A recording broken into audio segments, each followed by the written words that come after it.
The following program is a production of Hui Kauaʻi Community Media. Empowering people to get on camera, because there's a lot of stories here that people want to tell, but they don't want to put themselves out there, really. So, conventional media doesn't cover news and events happening on Kauaʻi. I think I just wanted people to know that there was a place where they could celebrate what they were doing and they could be proud about it and they could let other people know about it. So things that don't quite go the way you want them to, when circumstances aren't exactly what you prepared for or timing is a little off, lean into it and see what you can make with the circumstances that you are given, because there's a good chance you might make something completely new, totally unique, that was important in that place and time, and honestly couldn't have happened at any other time.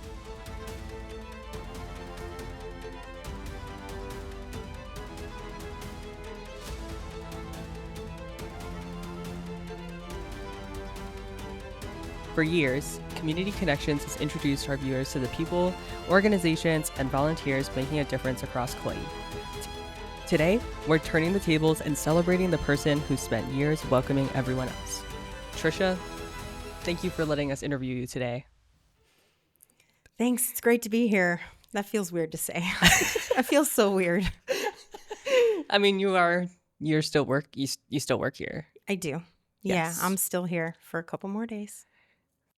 I am going to be the photography and media production teacher at Waimea Canyon Middle School, beginning school year 26-27.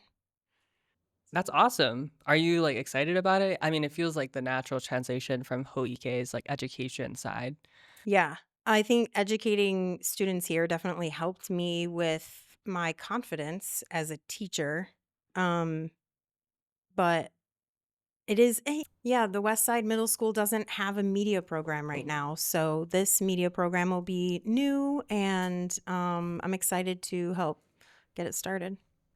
I was working at a radio station, actually, and I had interviewed our executive director for something for the radio station. And I contacted her at Ho'ike to ask her, who could I be in touch with about current events or news that's happening on the island? Do they have somebody that did that? And she said, no, we don't, but that's a position that we plan on opening up in January. And so I kept my eye on all the job posting websites. And as soon as it posted, I applied for it and I got it. Did you ever anticipate working in video production? I mean, we do a lot. You do outreach primarily, and that's just a lot of scheduling and emailing, but also you have to produce, your show, Community Connections. Did you anticipate that at all, ever in life? Like when I was a little girl kind of thing? Or are you Maybe talking about? I mean, I have maybe a little more down than that. Oh, okay. All right. So like a medium girl. I have a degree in radio television.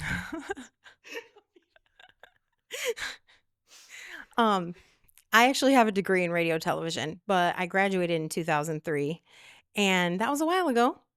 Technology is a little bit different, and my specialization was audio production. So I had a little bit more experience in that area, but I did work on the news set at my school. So I had studio production experience. But yeah, it definitely helped. I learned a lot, though, just being here in my first couple months. I learned probably just as much, if not more, than I did when I was at school. So I think it was empowering people to get on camera, because there's a lot of stories here that people want to tell, but they don't want to put themselves out there, really. And it's more impactful if people can see where the story's coming from. So giving people the confidence and making them comfortable to the point that they don't mind that there's this lens pointing at them was probably one of my most favorite things to do here. So anytime I was able to do that, it felt like a win. Before Community Connections, it was the Hui Weekly. And so How did that work? Can you explain like what the Hui Weekly is? I mean, we've had people come or been watching us for a great deal. Like people are more familiar with the Hui Weekly, I feel like. But what was the Hui Weekly, Trisha? Magnificent. It was truly a spectacle. I mean that sincerely. It was a daily, no, it wasn't daily, God help me. It was a weekly show. It was a weekly show that covered all of the events and news that was happening only on our island. It didn't have news from any other islands or the continent. It was just local news here. And I pulled stories from county press releases, from, other local publications, and from sometimes like, uh, Facebook boards sort of thing, like if it was something people were talking a lot about. Um, and the events were actually ended up becoming a major part of that. People really gravitated towards knowing what was coming up in the next week. So we formatted it to kind of be in two halves. There was the news flash, which had all of the happenings and goings on, and then the events section, which is a little bit more entertaining. I would have people who had events coming up come in and talk about it. I would interview them and get details and maybe get a little bit more in depth about their events or whatever. And I think the interviews ended up really resonating with people, or maybe they just like to watch their friends on camera. I'm not sure. But either way, that was the parts that became most watched. And from there, we kind of pivoted to community connections. Right. Yeah. So, but basically, the purpose of the Hui Weekly, I think the marketing slang term would be hyper local news. Hyper local. Right. So our other sister stations, shout Hmm. out Akaku, also do a daily show Yes, in which they report the news from Maui. they do. They And do. there's about That's 8 crazy. people working on that show. And how many people were working on the Hui Weekly? 1 to 2. 1 to 2. Yeah. Um, 1 and sometimes 2. Yeah. It was a good starting point to kind of establish not just original programming for Ho'ike, but also a connection with the community. And there was some uh what's the word I'm looking for? There was communication between in both directions, to and from. Like eventually people realized like, oh, hey, I have something. Sorry. We got a lot of calls or emails from people who were like, hey, did you know this happened? Or, hey, we have this event coming up. So instead of me just constantly trying to find something, people started to reach out to us, which actually was amazing because we were trying to make a show that the community liked and the community would find useful.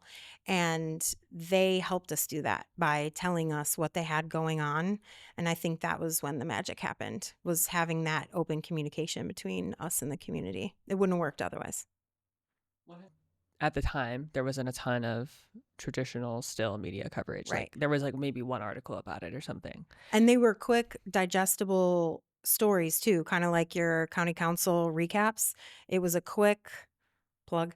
The stories were just quick, 1 or 2, not even 2 minutes. I mean, I honestly think each story was like maybe 30 to 45 seconds, just recapping what happened really quick because, a lot of people don't have time to like sit and read stuff. They want it quick, like as they're on the go. And that was, uh, I hope what it was for people.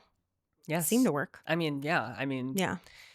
most people actually know your show, truthfully. Like, not like saying, like, like, great job, Trisha, like, of having the most recognizable I show. mean, but why not? But, but Sorry. in public, when people like find out that I work for Huike and stuff, it's like, oh, okay, yeah, like I've seen like, social media reels, Mm, so basically we're just filling a gap. yeah. That was what the Huike Weekly was trying to do. Yep. And what it did, I'd like to say, like just filling in a gap of like people who are not able to make content about the important things that are happening in Kauaʻi. They figured out they could read the stories online, and I noticed that just being in the field or having people come to the studio was just tending to get more traction than just reading off of the script, which was a hard departure. You were already doing the Hui Weekly for like a year and a half at that point.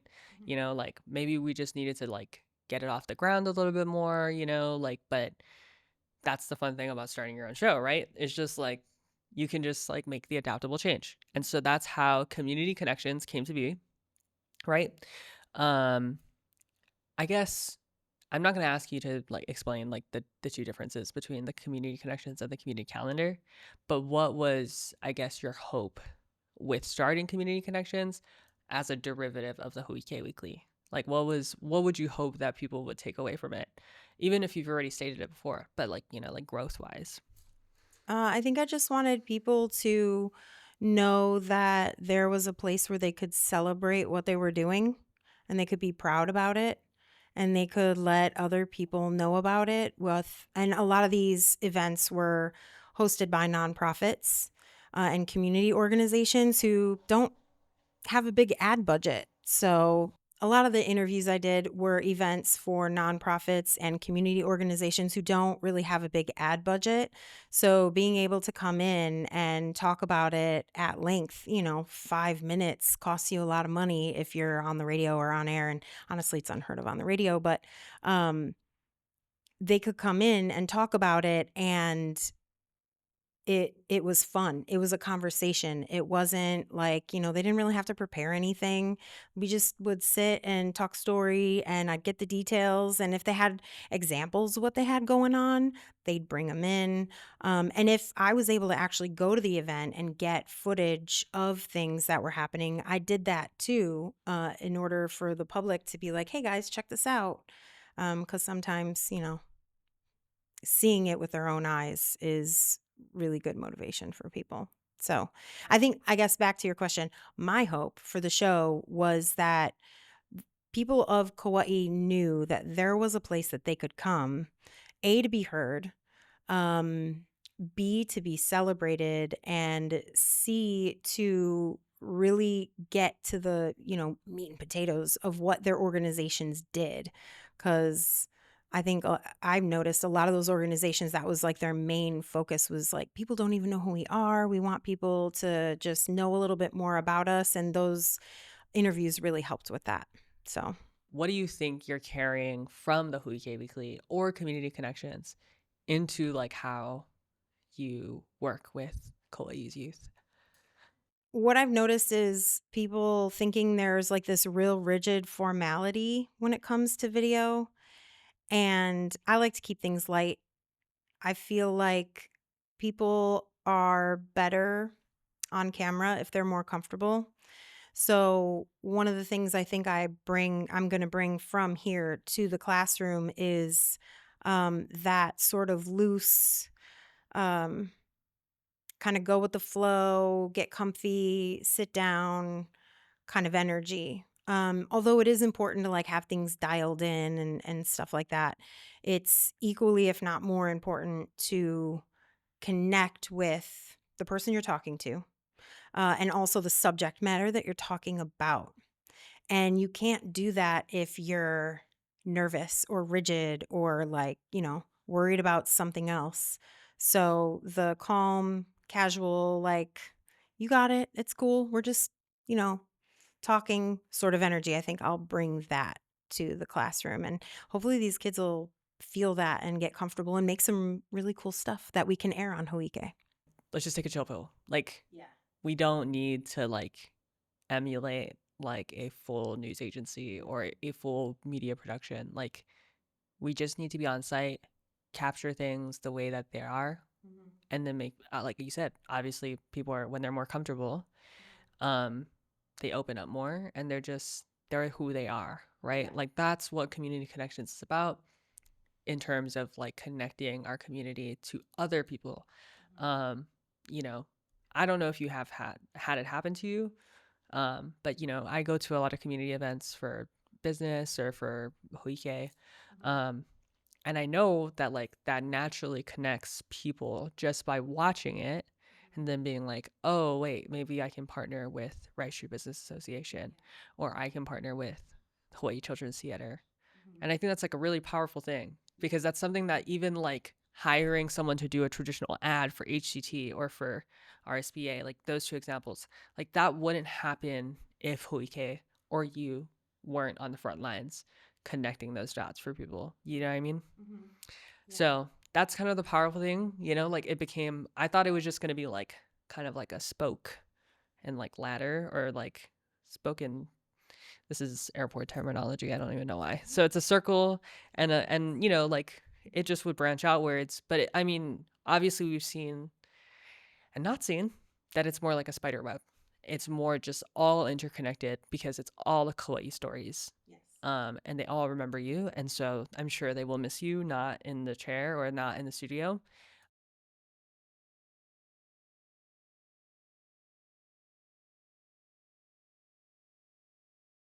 A fun segment now Okay. of do you remember who you actually interviewed?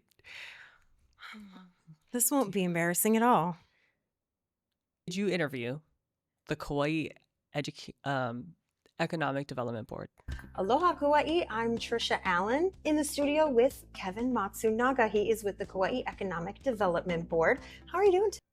Yes, Okay, I did. that's correct, Tricia. Yes, I did. I thought you were going to say the Kauaʻi Animal Education Farm because I also interviewed them as well. Because it becomes less about you and more about the animals and the environment and how everything kind of interconnects. And really, we're just a part of that. Exactly. This is my favorite spot in the entire place. So, this guest you interviewed twice, and one time, it's the only interview we've ever done in the parking lot. Can you remember who that is? The Siva knife crew, fire knife crew. Yeah, that was one of my favorite interviews. They were a lot of fun. They're great guys.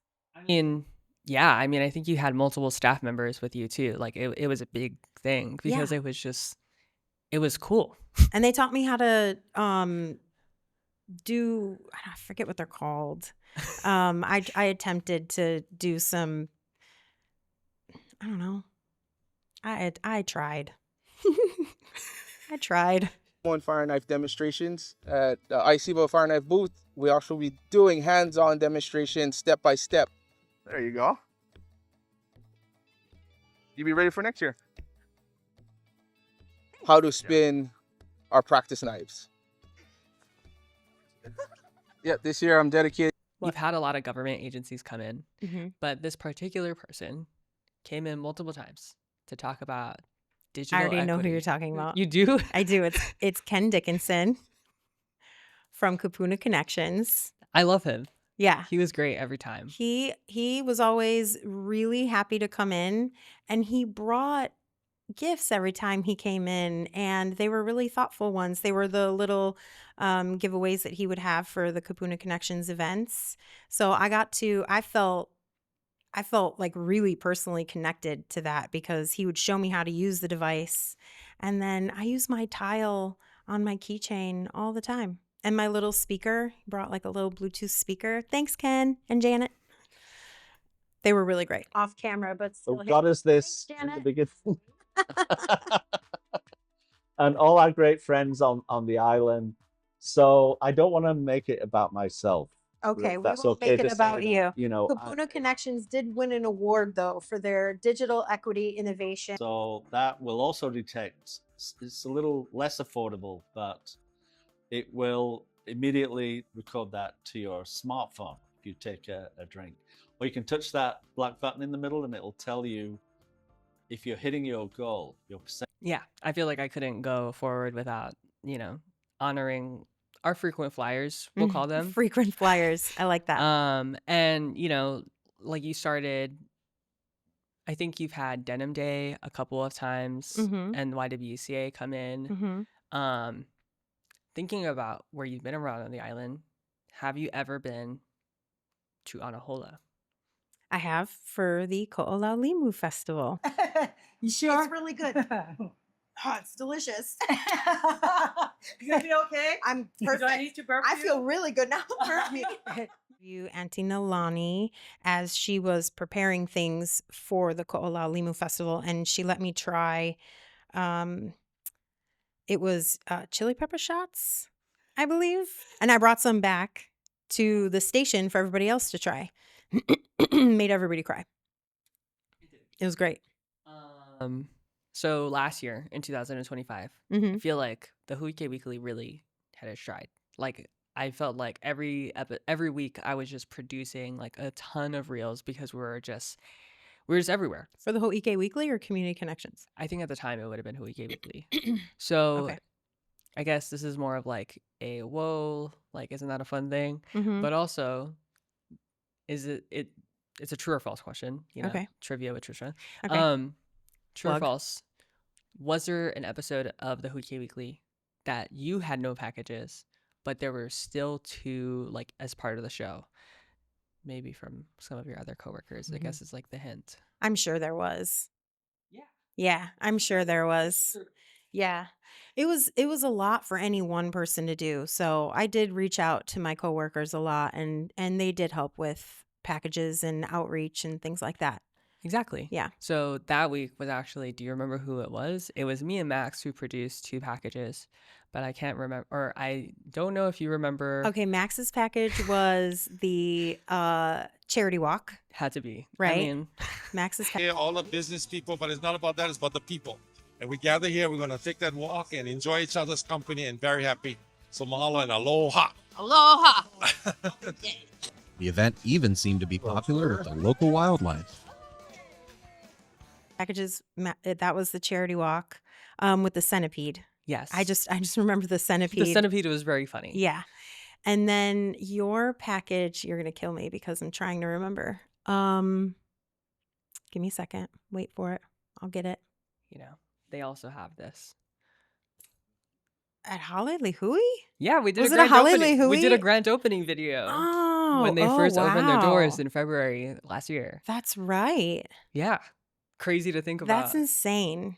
And so, you know, that is insane to think about that like all of these things were just like happening all at once. And I think even I may have had it wrong. Just kidding, guys, because that's February. Charity Walk's more like in May. So I think actually Max was there to talk about like the spring program that HCT was offering here at Hui. Like there's just a lot that was going on in community connections. Like that's the whole point of like, is this like trivia? Like, and then I was just looking, but like reminiscing, like the week before that too, we were filming at Wilcox for the nurses strike. To one nurse so that we can provide the care that Hawaii people deserve. Hi, I'm Joan. I'm a retired nurse from Wilcox, and Mickey. I'm Mickey Lamar, and I'm also just retired from Wilcox. So yeah, so we are part of the nurses guard. Yeah. That was one of the first things we did together, I think, was a nurses strike. Had to be. Yeah. And then, but we ended up also going to Waimea like the same week to produce something for Waimea Town Celebration, interviewing Thomas at Waimea Plantation Cottages. So that was in February.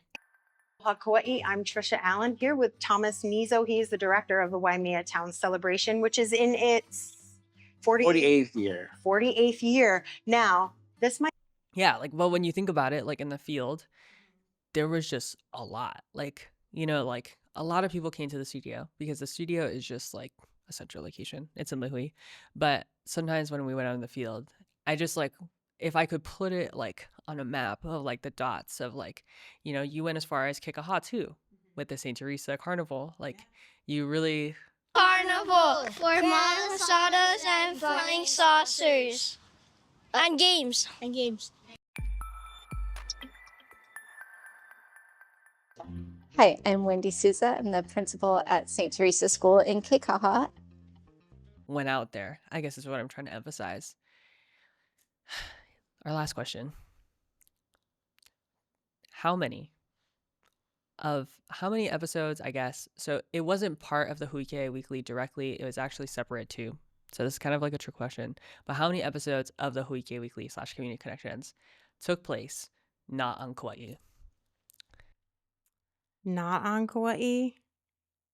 We did one during conference.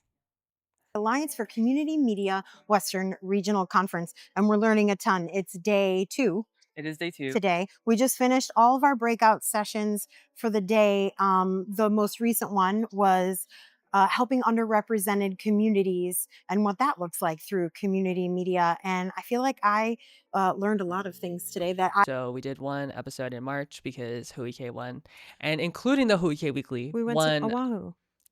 Oh, sorry. Opening day. Superpower, what would it be and why?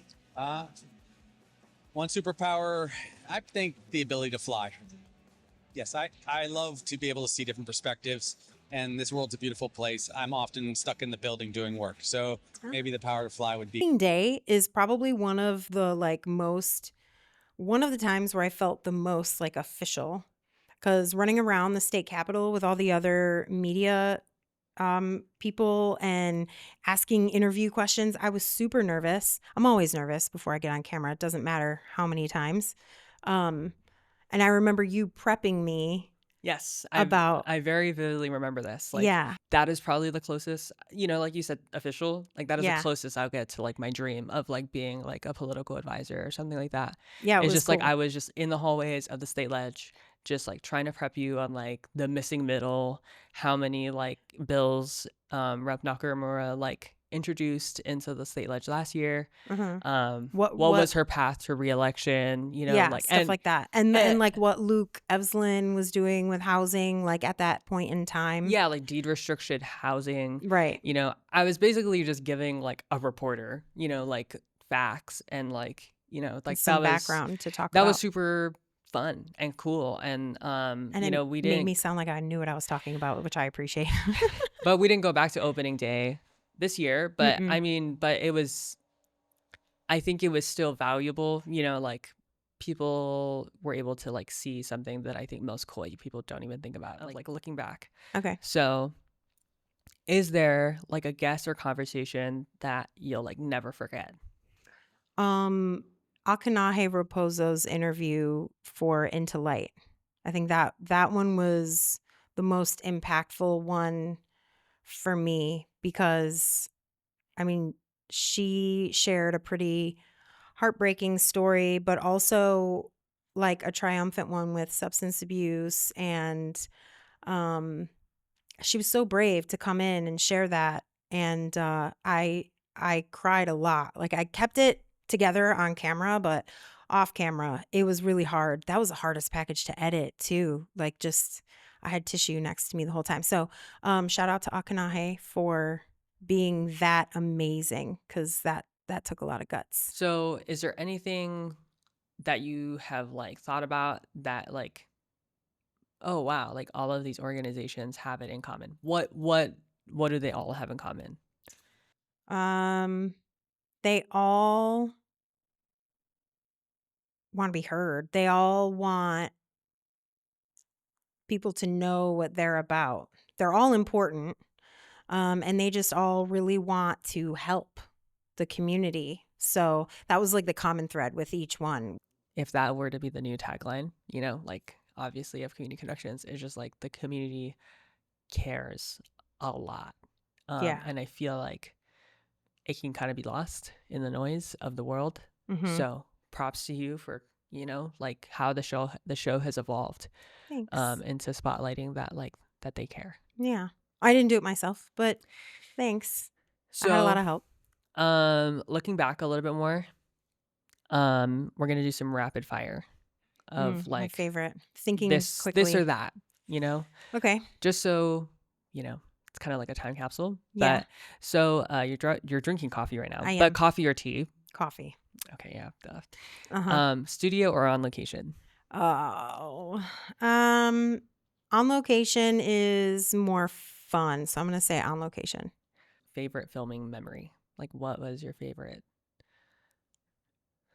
thing? My favorite filming memory? I can go first if you want me to. Yeah, you go first, maybe. So my favorite filming memory is Mhm. from when I first started in 2024. Mhm. And, I had just joined Hui Hou, and I'm the government producer and social media manager, but I love production. You've seen it Mhm. firsthand. That's why I love producing your show. Yeah.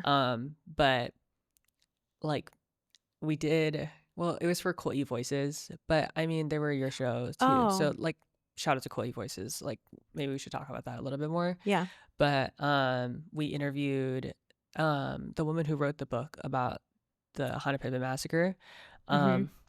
and like, geez, Olivia, like his like sad historical event. Like, that's a weird favorite memory, but like, I don't know, like there's just something about the way that we produce like as community media. It's just Mm-hmm. like it's so ragtag underdog like level thinking because like I can just imagine like a real production would probably like have these people not sit on a comfortable porch, Mm-hmm. not in the elements, like everyone was just sitting around the porch like Talking it was how. story. Like it was how. Yeah. Um and given that like I am the only one here that like went to school for like video production and stuff, Mm-hmm. like I think, like you were talking about like the rigidity or the like, like but community connections broke those rules or the Hui Weekly or just the way that Hui produces shows. Mm-hmm. It broke those rules and kind of like was like, whoa, okay, like I don't need like a gaffer. I don't need all of these things. They matter. They do. But when it comes down to it, like telling Kauaʻi stories, that's my favorite memory is like basically shielding my non-waterproof camera like from the rain. Yeah, it was raining like crazy. And trying to like make sure the audio was clean and like Mm-hmm. there were 6 mics out, like in the field and like we were using my phone and like an iPad to like record all the sound together. So it was just crazy, but that's my favorite filming memory. I think one thing that we do really well at Hoike is we and I feel like Hoike is really good at getting it done. Um no matter what that looks like, it's raw, like you said. I remember that day, and it was just supposed to be, I think, the four of us, me, you, and auntie, uncle, and then I don't know, maybe 5 more people came, so we had to kind of like adapt. And it wasn't ideal conditions. It was raining, and we weren't ready for that because we weren't expecting it. And rather than reshoot a different day and lose that momentum, we just kind of leaned into it, and went with it and got it documented, got it on camera, and then it went out authentically the way it happened. And I think that's also one of the ways that the community can connect to that sort of content is because we're not trying to be fancy. We're not, leaning into like all the graphics and AI generated intros and that sort of stuff. We make it the way we make it with what we've got. And then that's why it feels so real to people who watch it because there's a vulnerability to it that opens up the connection for other people. And that might be the magic sauce, actually. I think that might be the magic sauce. But this, like, we have a favorite filming memory or whatever, but Mhm. what has been, and that's not to say like no organization is better than the other, but Mhm. you knew this question had to be coming. And it's like, what has been your favorite episode of Community Connections to produce? I really was excited about the Sydney Agadong interview. That was, besides opening day, one of the most, you can see it if you watch the footage back. My chest, I forgot to put makeup on my chest. And so my entire chest was beet red. And I could not hide how nervous I was. And she turned out to be one of the most down to earth, calming, grounded people I'd ever interviewed. So that I'm really proud of that, just because she's done some stuff that's pretty impressive. Yeah, so to be in the same room as somebody like that felt really special to me. So thinking about it as like advice to your Huike coworkers, right? Because you're leaving now. The show will be sunsetting with Tricia's absence. We just kind of felt like it was just kind of like how it's going to be. That's a bummer, but it's not like we still don't offer like PSAs and stuff and community coverage. Like we're still going to be out in the field. It's just not necessarily under that banner. But what piece of advice would you give to your coworkers? So just to give you some context of like where I'm trying to go with this question. Um, I think I would encourage them to just keep interviewing people.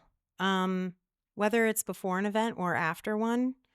I don't know that it matters either way.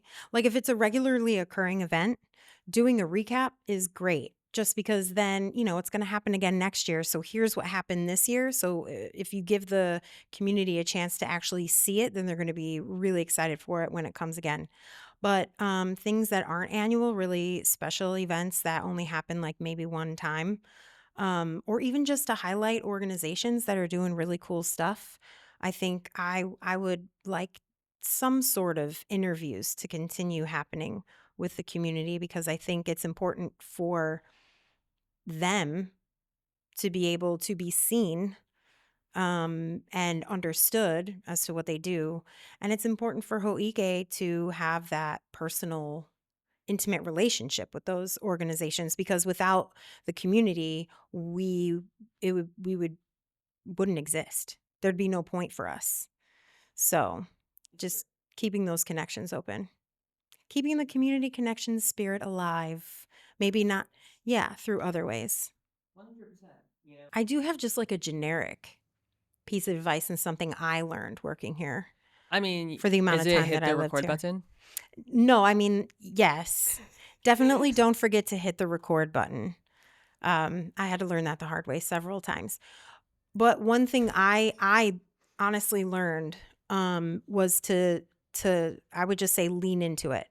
So things that don't quite go the way you want them to, when circumstances aren't exactly what you prepared for, or timing is a little off, lean into it and see what you can make with the circumstances that you are given, because there's a good chance you might make something completely new, totally unique, that was important in that place and time, and honestly couldn't have happened at any other time. It's a good way to take an opportunity to express your creativity by just leaning into it, see what happens. Like we're just go with it, and then you could end up surprising yourself with something new. Okay, that was not as generic as I thought it would be. Yeah, I mean, just in Um, life, lean into it, man. Just lean But into it. yeah, lean into it. Yeah, that's That's my really important. fortune cookie Except like piece of don't lean advice. into the like mic that I've been leaning into and like coming Yeah, back and don't leaning don't literally lean into it, but Yes. yeah. Okay. Mm-hmm. So thank you for letting me interview you as Yeah. part of kind of closing out community connections. So now I'm going to look at the camera and try to like explain. So here we go. I'm going to just explain it one more time. So with Tricia's absence, community connections will be effectively sunsetted. So however it is now, I think she has maybe one more episode she has to finish that before she has to leave.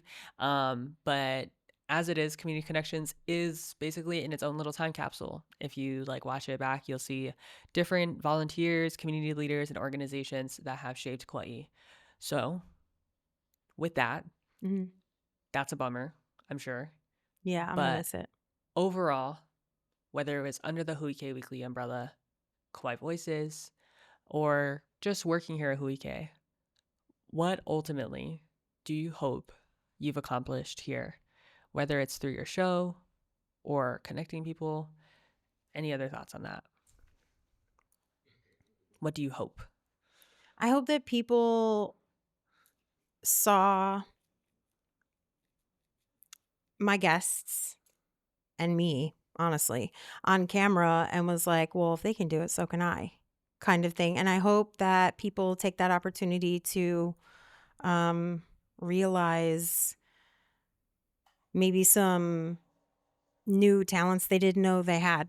Overcome the fear of the camera, get out there and be a voice for their community, because it's important that there is one.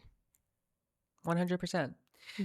So, Tricia, on behalf of everyone at Ho'ike Kauaʻi Community Media and the countless organizations you've helped shine a light on, mahalo. Your kindness, curiosity, and dedication have helped tell the stories of our island, one conversation at a time.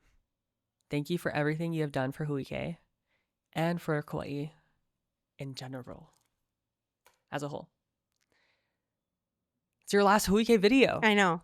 I was happy to do it though. I was happy to do it. It didn't feel the deadlines were rough, but like other than that, it didn't feel like work. I really enjoyed doing this. Damn it. I had fun. We had a lot of fun. Yeah. I mean, we did have fun. I think they sat us too close to each other. We probably had too much fun. Yeah. We might have, You we know? may or may not have had too much fun at work. Yes, I think all of us did. From, you know, the silly little bloopers that, you know, like comes with like, I mean, like it's crazy to think about the virtual set, like just like green screening that Oh my and God, like how that happened. Mhm. And, you know, like both me and Max have had to work with you. I mean, Smita's a little fresher, but Mhm. you know, like me and Max are both trained to do video. And I just want to spotlight that again. It's just like that the two of us, you know, we've had to like pause and like help her out. But like I hope you know that you have taught us a lot too. You know, like all of like the not so optimal angles that I have tried to shoot because it's like classically okay, or like the way that Max tries to shoot things and you're like, "Oh, I don't think so, brother." Like, you know, like you have challenged us in a way that I think is really, and I hope that like it's inspiring to like people. Like that's the whole point of us doing this interview, other than to Yeah. inform the public. But you're kind of a lightning bolt, and it's hard to like capture that twice. But I hope other people can feel like that they can be inspired, not just through video production, but whatever they're doing. Yeah. They can feel like they can make a difference, even in, you know, crazy circumstances. Yeah. So, mahalo, Tricia. That's Community Connections. This is the last Community Connections episode. It is. Ever. Aloha. I have used like the last Hui Weekly episode as clickbait before, but now it's like for real. This is going to be super clickbaity. It is. You're going to have to outdo yourself. So, that's it. That's all. Mahalo. Yay. A hui hou. All right, Kauaʻi, that's all the ho'ike we have for you today. I'm Tricia Allen, wishing you love and aloha. I'm Tricia Allen. And I'm Santa Claus. Wishing you love and aloha. For you this week, I'm Tricia Allen, wishing you love and aloha. I'm Tricia Allen, wishing you love and aloha. And a little bit of the Ho'ike Weekly and helping us grow into something perfect for the community. Remember to have fun this week, and we'll catch you soon for some more. I'm Tricia Allen, wishing you love and aloha.